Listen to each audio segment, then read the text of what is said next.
Plato. Oh, you're welcome, Kate, anytime. What a beautiful bluebird day. I don't think that it gets any better than this. It is absolutely gorgeous out here. The conditions are amazing.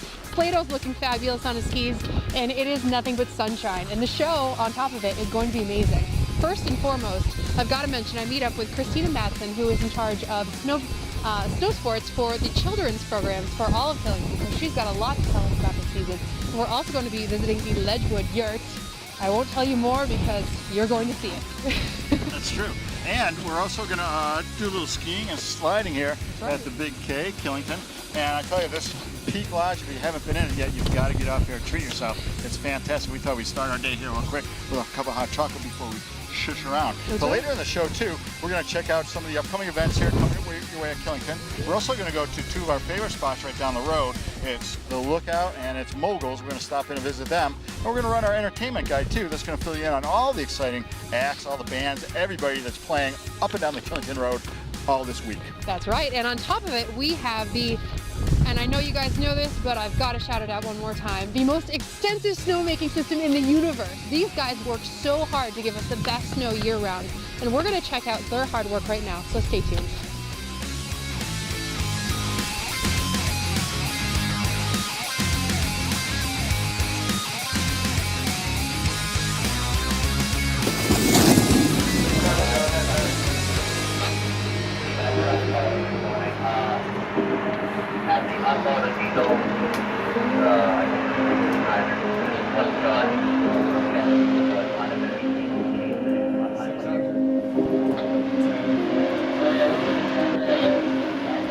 My name is Will Conroy. I'm 20 years old and I'm a snowmaker at Killington Resort. Basically, we get here, get suited up, and then put a radio on, get everything together, talk to the foreman, plan gets formulated. When we're making snow, usually you'll have your run, which is, a trail that goes, whether it be a section or a couple different trails or whatever, that you'll get sent to go maintain, make sure everything's running right. For the most part, we work in pairs, sometimes more. It depends what job needs to get done. We work 4 or 5 12-hour shifts a week. So, yeah, it's a lot of time, especially during the winter. Yeah, it does seem simple. Water and air make snow.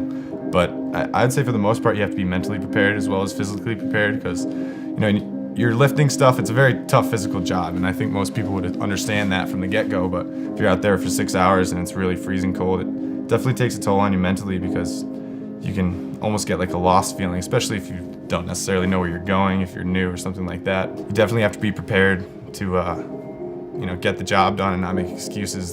Can't feel my arms, blah, blah, blah. My feet are soaked. Well, that's too bad. Keep moving. So it's definitely not for the weak of heart. And, there's snowmakers are definitely pretty core about that. Just getting the job done. That's what it's really all about. Channel locks is definitely our multi-tool. We use it as everything. It's a pair of pliers, it's a hammer. We sharpen them a certain way so you can scrape ice out of hydrants. You can chop ice off stuff, use them to close quick connects, which is what holds the hoses into the hydrants. Sometimes those break off. And that's just the type of job that it is, not everything's ever gonna be perfect. So, if you have an ear broken off or something like that, and the other one still works, you just gotta kind of make it work, make it run. So channel locks definitely help with that. The colder it is, the more water you can flow through the gun, and hence the more snow you can make.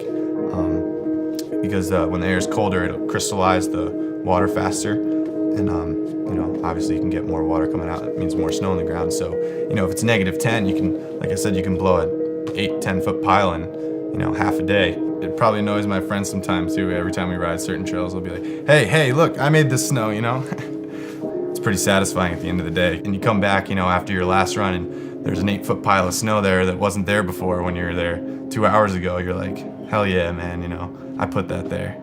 It's kind of cool because it's almost like, I kind of explain it to people like I feel like a kid at recess, in 4th grade when you're going outside, and it's like your little wonderland type thing. And you definitely see a lot of crazy things. I've seen some shooting stars that I thought were planes falling out of the sky because they were so bright, just these massive flame trails. And because you're just so high up, there's not a lot of light pollution, and especially on clear nights. And Sunsets and sunrises are just unbelievable. You know, I mean, the other day I was sitting at the top of Superstar Lift Shack and watching the last of the sun, you know, hit Mount Washington. You know, there's really nothing like it in my opinion, and that's what makes it all worth it for me. Is, you know, even that one moment is just absolutely beautiful. If you're looking for job satisfaction and, you know, fulfillment, you can't beat it.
We made it over to Snowshed, home of the Ledgewood Yurt. What's up, Slato? I was practicing with 360s. Did you see that? I didn't. I'll have to watch it later. Good place to practice. Hey, you mentioned the Ledgewood Yurt. I did. I hear that they actually moved it a little bit closer. It's a little more accessible. That's right. Why don't you and I scoot over there and we'll check it out? Why don't Let's you do stay it. and follow us and join us? We'll do some more of my 360s. Yeah. Watch out for that guy. I think I know him. Crazy.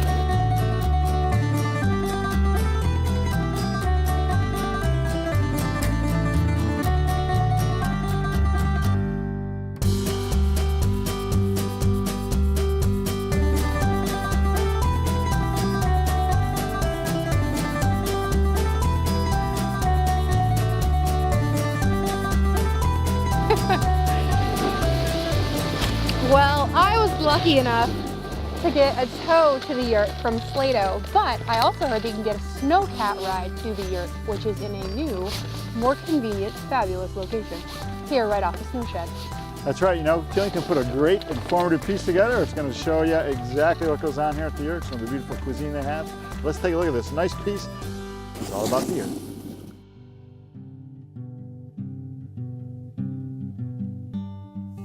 My name is Greg Lang. I'm the executive chef for Killington Resort, and I've been the executive chef now for a little over 3 years. Some of the things that we try to think about, you know, at least for myself, is I want to stick to the regional cuisine. I also want to tie in the whole atmosphere from the yurt and what the yurt is all about. It's a rustic dining experience, but it's done up very, very nicely. For those who have not yet gone up there, you got to give that a try. Hopefully there's a nice snow falling in the air. It sets off a beautiful setting. The cat drives you up there with the sleigh. Everybody gets on it and goes up through some of the trails up on the mountain. It's all lit up, so you'll be able to see it when you're coming up on the sleigh. They have the lights going around it, the rope lights coming down in to greet you. So it's done up very nicely.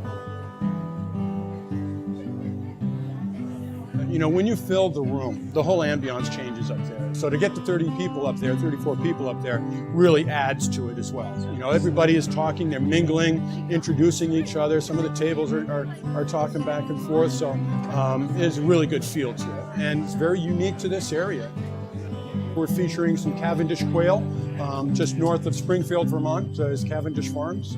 You know, we've got a George's Bank scallop from the deep waters in the Gloucester Bay area out there. And we're stretching it all the way across the board into something that's really new and something that's very, very different. You're not going to find that up and down the access road. As much as I want to talk about food, I don't necessarily want the food to be the center of attention, because the whole thing is what the experience is about. You know, from the sleigh ride going up there to the building, to the whole ambiance, to the food, to the quality of the service, it's all about the yurt. You know, so it's not just one thing. Everything ties in together and complements one another. So that's the beauty about the yurt.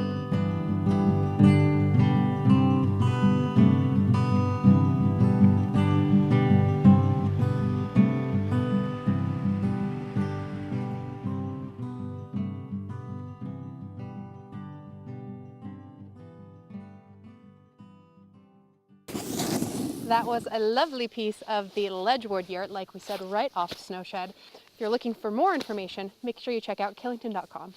Good stuff. Hey, why don't we continue our run? We're going to commercial. Stay tuned. There's a lot more Explore Killington coming your way right after this. You ready? Ready?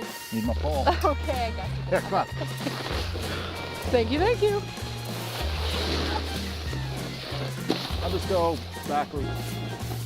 I'm getting good at it.